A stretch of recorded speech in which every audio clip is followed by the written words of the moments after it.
జీవుడు అనేక బంధాల్లో చిక్కుకున్నాడు కదా. మరి ఈ బంధాలతోటి మనసంతా నిండిన ఈ బంధాలతోటి ఆత్మసాక్షాత్కారం కలుగుతుందా అనేది ప్రశ్న.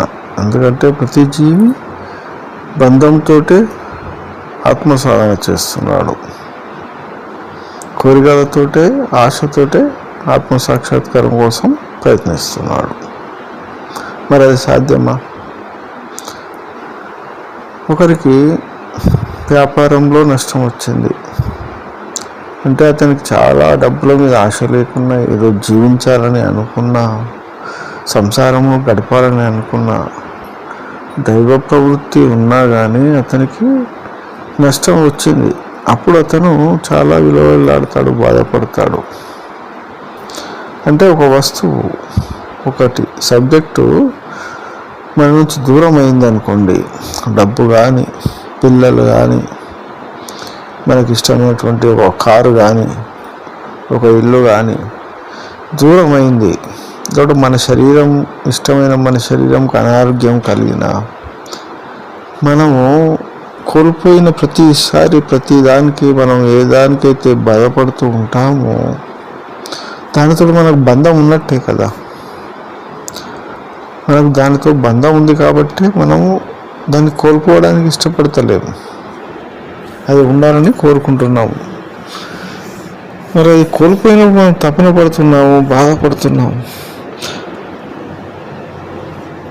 మరి అటువంటి ఆశలు, అటువంటి బంధాలు అన్నీ మనలోన ఉంచుకొని, మన మనస్సు అనే ఒక చక్రంలో ఉంచుకొని మనము దైవ సాక్షాత్కారం కోసం, పరమాత్మ కోసం, పరమాత్మకు వాటికి సంబంధం ఉంటుందా? ఆ సాధనకు, దీనికి ఆ సాధన చేసే వ్యక్తి దాన్ని నిజంగా సాధించాలనుకుంటారు. వట్టి కాదు, ఊరికే సమయం దొరికింది కదా అని సాధన చేసే వాళ్ళు చాలామంది, మొక్కుబడిగా తదేకంగా నిశ్చలంగా నిష్టగా చేసేవాళ్ళు కొంతమంది. వాళ్ళు కూడా ఇవన్నిటిని బంధాలను పెట్టుకొని ఉన్నారు. వీటిలో ఏది పోయినా వాళ్ళు బాధపడుతున్నారు. మరి దైవంతో మనం మమేకం కావాలి, దైవంను చేరాలన్నప్పుడు ఇవి ఏవి పోయినా వదిలేయాలి కదా. మనకు ఒక దైవమే ఇంపార్టెన్స్ కదా. దైవము మనము ఆ విధమైన ప్రేమతోటి, దాని మీద బంధంతో, అది ఒకటే కావాలి అనే తపనతోటి ఉన్న జీవుడు తప్పకుండా సాధిస్తాడు.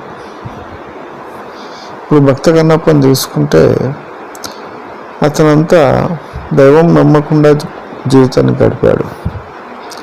చివరిలో నమ్మాడు. నమ్ముతూ ఎలా నమ్మాడంటే అన్నిటిని వదిలేసి దైవాన్ని పట్టుకున్నాడు. అతనంత జ్ఞాని కాదు, అతను చదువు సంధ్యలు ఉన్న వ్యక్తి కాదు.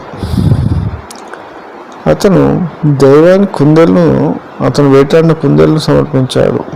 అంటే అతనికి ఆచార వ్యవహారాలు కూడా తెలియవు. కాకపోతే దైవానికి అన్నీ సమర్పించుకున్నాడు. దైవం కంటే మించినది ఏది లేదని దైవం అనే ఒక బంధాన్ని పెట్టుకున్నాడు. ఆ బంధం ముందు అన్నీ చిన్నవిగా చేశాడు, లేకుండా చేశాడు, శూన్యంగా చేశాడు. చివరికి తన కళ్ళను కూడా తీసి మొరటుగా, ఆ యొక్క మొరటుతనం అంటే శరీరానికి చాలా విపరీతమైన బాధ కలుగుతుంది కళ్ళు తీయాలంటే, ఆ బాణంతో తీశాడు. అలా తీసి అంటే అతను బాధపడకుండా, శరీరం అనే స్పృహ కూడా లేకుండా దైవాన్ని అంతగా ప్రేమించాడు, భావించాడు, కోరుకున్నాడు. ఆ బంధానికి అంత విలువ ఇచ్చాడు.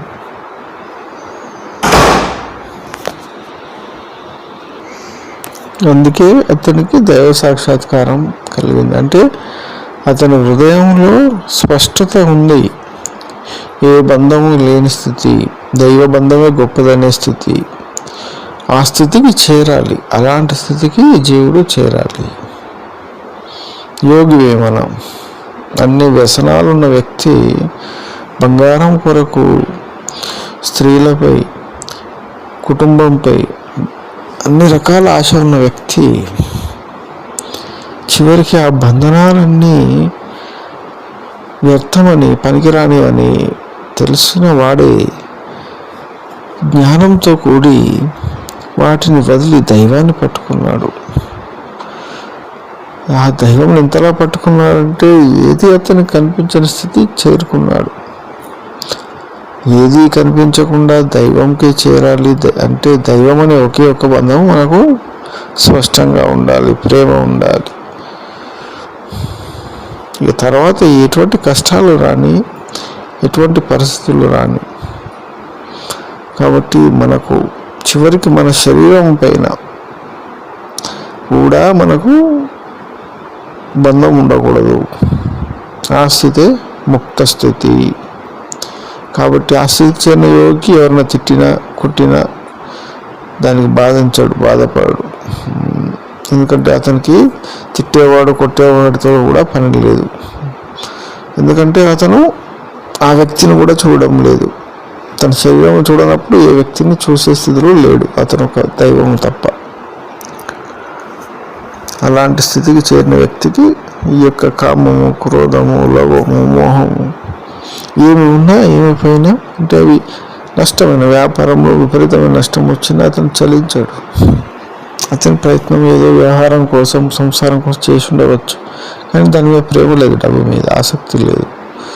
చేశాడు, చేయాలి కాబట్టి నలుగురితో పాటు. చివరికి అతను రోడ్డు మీద తిరిగినా అతనికి ఎటువంటి బాధ లేదు. సత్య హరిశ్చంద్రుడు అలాగే దైవాన్ని నమ్ముకున్నాడు, రాజ్యాన్ని వదిలేసుకున్నాడు, కానీ అతనికి బాధ లేదు. బాధ ఉన్నప్పుడు బంధం ఉంటుంది. ఏ విషయం మీద బాధ అయిపోయింది అనేటువంటి బాధ లోపల, అయ్యో నా కొడుకు చనిపోయాడని బాధపడుతూ ఉంటారు కొన్ని సంవత్సరాలు, చనిపోయే వరకు. ఒక సందర్భంలో చనిపోతే వాళ్ళ కొడుకు, ఆ బాధ అనేది బంధం అన్నమాట. బంధం అనేది బాధను చూపిస్తుంది. ఏ బంధమైనా మనకు నష్టమైనప్పుడు అది బాధను కలిగిస్తుంది అన్నమాట. బంధ విముక్తుడు బాధపడడు, బాధింపబడడు. సత్య హరిశ్చంద్రుడు రాజ్యం పైన బాధపడలేదు, భార్యను అమ్మాల్సిన పరిస్థితి వచ్చినా బాధపడలేదు, కొడుకు చనిపోయినా బాధపడలేదు. అంటే అతని బతకడానికి ఆయన శ్మశానంలో పనిచేయాల్సి వచ్చినా కానీ అతను బాధపడలేదు, శరీర భ్రాంతి కూడా లేదు. అటువంటి స్థితి చేరాడు కాబట్టి ముక్తి పొందాడు. మనము ముక్తి పొందిన వాళ్ళ యొక్క జీవితాన్ని మనం తాత్వికంగా ఆలోచించాలి. వాళ్ళ మానసిక స్థితిలో ఎటువంటి బంధం ఉంది, ఎటువంటి బంధ విముక్తులైనప్పుడు ఆ స్థితిని చేరుకున్నారనేది పరీక్ష. ఆ యొక్క కాన్సెప్ట్ మనము స్పష్టంగా తెలుసుకోవాలి. ప్రతి ఒక్క గొప్ప యోగుల జీవితంలో చాలామంది చాలా రకాలుగా పరీక్షలు ఎదుర్కొన్నారు. చివరికి ఆ యొక్క జ్యోతి కానీ, ఆ యొక్క దైవం కానీ, ఆ యొక్క నిశ్చల స్థితి కానీ ఏదైతే ఉందో, మాయారహిత స్థితి ఏదైతే ఉందో, ఆ స్థితిని మనం బంధవిముక్తులమై, శరణాగతులమై, స్పష్టమైనటువంటి ఏకమాత్రమైనటువంటి నిశ్చలమైనటువంటి నిర్మలమైనటువంటి పరతత్వంలో మాత్రమే నిలబడినప్పుడు, దానికి మనం అంకితమైనప్పుడు, అది మనను నడిపించుతున్నప్పుడు, మన యొక్క ప్రమేయం లేకుండా దాని ప్రమేయంతో మనం మమేకమైనప్పుడు, ఇక్కడ ఆలోచించండి, గ్రహించండి, దాని ప్రమేయంతో మాత్రమే మనము, ఆ యొక్క అనంత శక్తి ప్రమేయంతో మాత్రమే మనము సాగినప్పుడు, మనకు ఎటువంటి దాని మీద వ్యామోహము లేనప్పుడు, మొత్తము మన ఆవరణ మొత్తము ఆ యొక్క పరతత్వమే నిలబడినప్పుడు మాత్రమే నువ్వు పరతత్వంలో లీనమైనట్టు. నీ మానసిక తత్వంలో, నీ ఐడెంటిటీలో నిలబడినంత కాలము, నీకు బంధములు ఉన్నంత కాలము నువ్వు జన్మలెత్తవలసిందే. ఈ యొక్క స్పష్టత, క్లారిటీ ప్రతి వ్యక్తి తెలుసుకోవాలి. ఆ యొక్క పరమాత్మ నిన్ను ఆవరించి ఉండాలి, పరమాత్మత్వం నిన్ను ఆవరించి ఉండాలి, ఏ బంధము లేని స్థితి నిన్ను ఆవరించి ఉండాలి. పరమాత్మ బంధము తప్ప ఏ బంధము ఉండకూడదు. అనంత కోటి ప్రకాశితమైనటువంటి ఆ దైవము నీలోన ప్రకాశిస్తూ ఉండాలి. చిన్న బాలుడైనటువంటి నీలకంఠవర్ణి జీవితం తీసుకున్నా కానీ అతను చిన్న వయసులోనే ఇంటిని వదిలేసేసి మొత్తం దైవం కోసం తప్పించాడు. శరీరాన్ని తృణంగా భావించాడు. ఆ కాలంలో కొన్ని వందల ఏళ్ల క్రితం నడక దారిలో అతను హిమాలయాలు అన్నీ తిరిగి సాధన చేశాడు. అతను ఎంత కష్టపడి ఉంటే అతను ఆ చిన్న వయసులో ఆ దైవాన్ని చేరుకుని ఉంటాడు. చిన్న వయసులోనే ముక్తిని పొందాడు. ఇలాంటి యోగులు చాలామంది మనకు తారసిల్లుతారు. వాళ్ళు పరమాత్మను దర్శించి ముక్తి పొంది అందులో లీనమై తమ తత్వాన్ని కోల్పోయారు. తమ జీవుని యొక్క తత్వాన్ని కోల్పోయి పరతత్వంలో లీనమైన వాళ్ళు వీళ్ళంతా. ఇలా ఎందరో కాబట్టి వాళ్ళు అడవి మార్గాల్లో అంతటా జంతువుల మధ్య కూడా జీవిస్తూ పరతత్వంలో లీనమైన వాళ్ళు కాబట్టి శరీరమైన బంధము లేదు, ఏ బంధము లేదు, ఆకలి దప్పికలు కూడా లేవు. అంతా పరతత్వం సమకూర్చినట్టుగా అమర్చినట్టుగా దాని యొక్క ఆవరణలో ఉండి నడిపింపబడ్డారు. అలా మనం నడిపింపబడతాము. ఎప్పుడు నడిపింపబడతాము దాని ఆవరణలో? వాళ్ళు నడిపింపబడ్డారు కాబట్టి నడిచారని కాదు, మన ప్రయత్నము ఉండాలి. అక్కడ వరకు మనం ఏ బంధనానికి ఏ పరీక్షకు మనము లొంగకూడదు, దాన్ని జయించి ఉండాలి. నీకెవరైనా సరే నీకు బాధ కలిగించే స్థితికి నువ్వు చేరుకోవాలి. ఎటువంటిదైనా జీవితంలో ప్రాపంచికమైన ఏ బాధలు నిన్ను బాధించకూడదు. ఏది నష్టం వచ్చినా, ఏ రకమైన నష్టం వచ్చినా, భార్య నుంచి పిల్లల నుంచి, తండ్రి నుంచి, ఆస్తి నుంచి, శరీరం నుంచి నీకు కనిపించి ఏదన్నా అనుకో, వస్తువుల నుంచి నీకు ఎటువంటి నష్టం జరిగినా మంచి జరిగినా నువ్వు బాధింపబడకూడదు, సంతోషపడకూడదు. అటువంటి స్థితిలో సాధనలో నువ్వు ముందుకెళ్తూ ఉండాలి. అప్పుడే నీకు పరతత్వం అనే స్థితి కలుగుతుంది, చేరుతుంది. ఆ స్థితిని చేరినావంటే నీవు నడిపించుకోవాల్సిన అవసరం లేదు. నీ మనసు నిన్ను నడిపించదు, నీ బుద్ధి నిన్ను నడిపించదు. ఆ జగత్తుకు ఈ జగత్తుకు అన్ని కనిపించే జగత్తు, కనిపించని జగత్తు అన్నిటిని నడిపిస్తున్న ఆ తత్వము నిన్ను సదా కాపాడుతూ ఉంటుంది. కాపాడమంటే బంధనాలు బాధించకపోకుండా నీకు అన్ని సుఖాలు ఇవ్వడం కాదు, దాని తత్వము నిన్ను నడిపిస్తుంది అన్నమాట. దాని తత్వం నడిచినప్పుడు నీ యొక్క ఐడెంటిటీ ఉండదు, నువ్వు ముక్తుడవు కదా. అప్పుడు నీకు పరమానందమే మాత్రమే ఉంటుంది. ఎదుటి వారికి నీకు నష్టం, శారీరక నష్టం కనిపించినా నీకు ఆ శరీర స్థితి లేదు కాబట్టి నీ పరమాత్మ స్థితిని పొందిన వ్యక్తివి. ఒక యోగి ఇలాగే వెళ్తుంటే అడవిలో పడుకున్నాడు. అతని ముందు సింహము దూరం నుంచి తినడానికి వచ్చింది. కానీ ఆ పరతత్వం చూసి, ఆ పరమతత్వం చూసి అది అతన్ని ఏమీ చేయలేకపోయింది.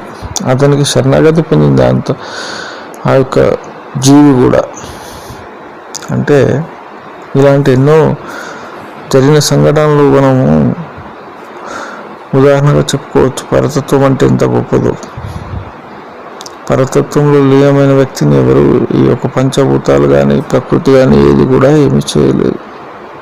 ఆ స్థితిని ఏరాలంటే పంచభూతాలు నిన్ను ఏమి చేయలేదు, ప్రకృతికి కూడా ఏమి బాధించలేని స్థితికి నువ్వు చేరాలంటే నిన్ను నువ్వు కనీసం బంధవిముక్తుని చేసుకోవాలి.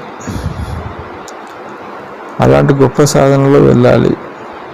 మనం అన్ని బంధనాలు పెట్టుకొని ఏది కూడా మన కోరికల పరంగా అన్నీ కావాలి అనేటువంటి సామాన్యమైన ప్రతి జీవికి ఉంటుంది. అటువంటి వాటితో ఆత్మసాధన చేసి మనం ఆత్మలో ముక్తులం పొందడం అంటే అది మనలో ఉన్నతిని పొందాలంటే కాదు. కొద్ది స్థితి వరకు వెళ్ళవచ్చు, ఉన్నత జన్మలు పొందవచ్చు.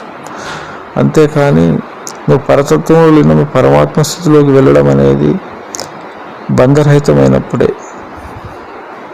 అలాంటి పరీక్షలు మనకు పెడుతుంది పరతత్వము. దానిలో లీనమయ్యే ముందు ఖచ్చితంగా పెడుతుంది. ఎందుకంటే ఊరికే లీనం చేసుకోదు. మన మనస్సంకల్పంలో ఉన్నటువంటి పరతత్వంలో నేను లీనం కావాలనే ఉద్దేశము ఆ యొక్క మనసుకు ఉన్నత స్థితిలో ఉన్న పరతత్వం గ్రహిస్తుంది. ఆ మనసుకు మరి ఆ స్థితి ఉందా అని చూస్తుంది. ఎందుకంటే అనేక జన్మల నుంచి అది తనను చేరాలని కోరుకుంటుంది. మనస్సులో ఉన్నటువంటి జీవుణ్ణి, మనసుతో కూడిన జీవుణ్ణి ఎప్పుడైతే కోరుకుంటాడో ఆ జీవుడు అతనికి లీనం చేసుకోవడానికి ప్రయత్నిస్తూ అన్ని బంధనాలలో పరీక్ష పెడుతూ ఉంటుంది. ఆ జీవుడు వాటిని అన్నింటినీ వదిలేసి తనను చేరుతాడా మరి అని ఊరికే తీసుకోదు. నీకు బంధరహితులో కాదు చూసి తనలో లీనం చేసుకుంటుంది, తనకు గొప్ప స్థితిని కలిగిస్తుంది. కాబట్టి మనము మన సాధనతో పాటు ఎందరో యోగుల జీవుల యొక్క గొప్ప శక్తుల యొక్క తత్వాలను మనం తెలుసుకుంటూ, మర్మాలను తెలుసుకుంటూ, జ్ఞానం పొందుతూ, జ్ఞాన రహితులమవుతూ, నిర్మలులమై ఆ యొక్క పరమాత్మ తత్వంలోనే పూర్తిగా లీనం కావడానికి ప్రతి ఒక్కరూ మళ్ళీ జన్మ అనేది వస్తూ ఉంటుంది. ఆ జన్మలో ఇంకో ఎన్ని జన్మలు మనము ఈ బంధనాలను పట్టుకొని దాన్ని కొద్ది దాటేస్తూ ఉండడం మంచిది కాదు. ఏదో ఒక జన్మలో బంధనాలను ఏదో క్షణంలో వదిలి ఏదో ఒక స్టేజ్లో మన జీవితంలో వదలాల్సిందే. మనం ముక్తిని ప్రసాదించుకోవాలి. మన ప్రయత్నంతో మనకు ముక్తి వస్తుంది, కానీ దేవుడే కావాలని ఇవ్వడు. ఆ పరమాత్మ చేరాలంటే మనం దగ్గరికి వెళ్ళాల్సిందే, అతని యొక్క వలయంలోకి మనం చేరాల్సిందే. ఆ ప్రయత్నం మనం సదా చేయాల్సిందే, చివరికి చేరాలి కూడా. దానికి మించినటువంటి మార్గం ఏదీ లేదు. హరి ఓం.